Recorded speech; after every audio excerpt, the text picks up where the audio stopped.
Hi, I'm Linda from English Learning Mind Map. Today, we will learn about Jesus Christ. Jesus Christ.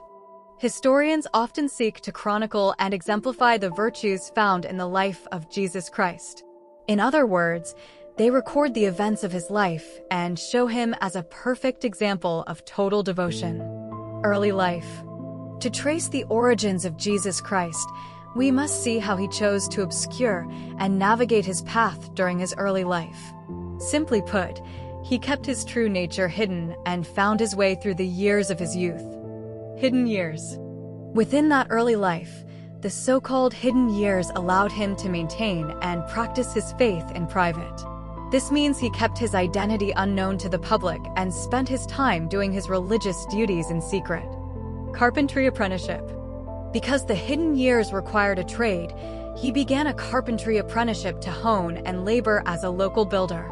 In plain language, he perfected his skill with wood and worked hard at his manual job in the village. Galilean Upbringing. Another part of his early life was his Galilean upbringing, where he would absorb and observe the customs of his people. In short, he took in the local culture and carefully followed the religious laws of his land. Nazareth Residence.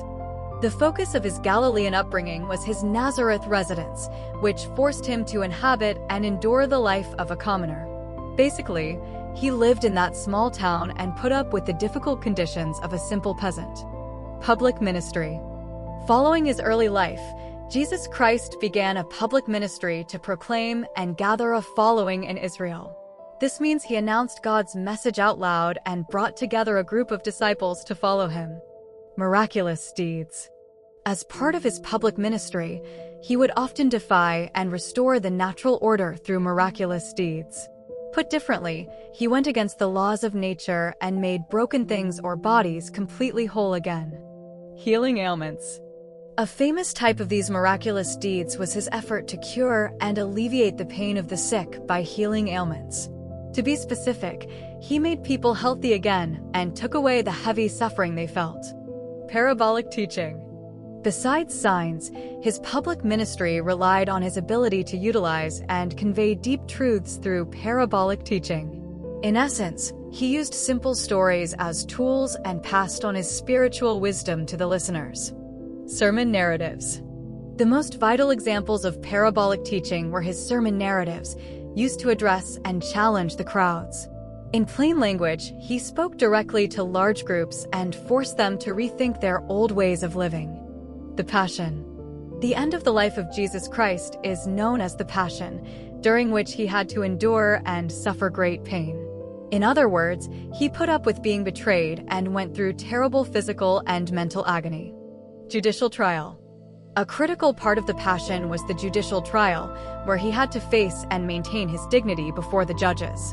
This means he stood before the authorities to meet their charges and kept his composure without fighting back. Sanhedrin Interrogation. During that judicial trial, the Sanhedrin interrogation was used to question and seek a reason for his death. Simply put, the religious leaders asked him difficult things and looked for evidence to find him guilty. Sacrificial death. The climax of the Passion was his sacrificial death, where he chose to surrender and fulfill the ancient scriptures. In short, he gave up his own life and made the holy promises of the past come true. Calvary Crucifixion. The physical act of that sacrificial death was the Calvary Crucifixion, where he had to sustain and expire under heavy trauma. To be specific, he bore the weight of his injuries and died publicly on the cross. Resurrection. The story of Jesus Christ concludes as he is said to vanquish and validate his divinity through the resurrection. Basically, he conquered death completely and proved that his claims of being divine were actually true.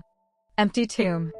The first proof of the resurrection was the empty tomb, which caused followers to discover and startle at the sight. In plain language, they found his body was gone and were suddenly shocked by the sight of the open grave. Angelic announcement.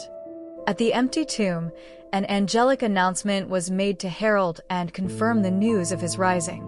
Put differently, a heavenly messenger announced the event and made it certain that the miracle had happened. Postmortem appearances. Following the resurrection, Jesus used post-mortem appearances to reassure and demonstrate his return to the disciples.